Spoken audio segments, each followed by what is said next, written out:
राज्य सरकारच्या अर्थसंकल्पामध्ये शेतकऱ्यांच्या 7.5 अश्वशक्तीपर्यंतच्या शेती पंपांना मोफत वीज देण्याचा निर्णय घेण्यात आलेला आहे।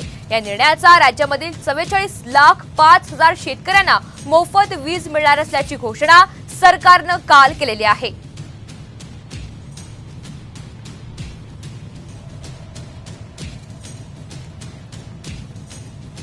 तर मोफत वीजेची घोषणा करण्यात आली। 7.5 अश्वशक्तीपर्यंतच्या कृषी पंपांना आता मोफत वीज मिळणार आहे।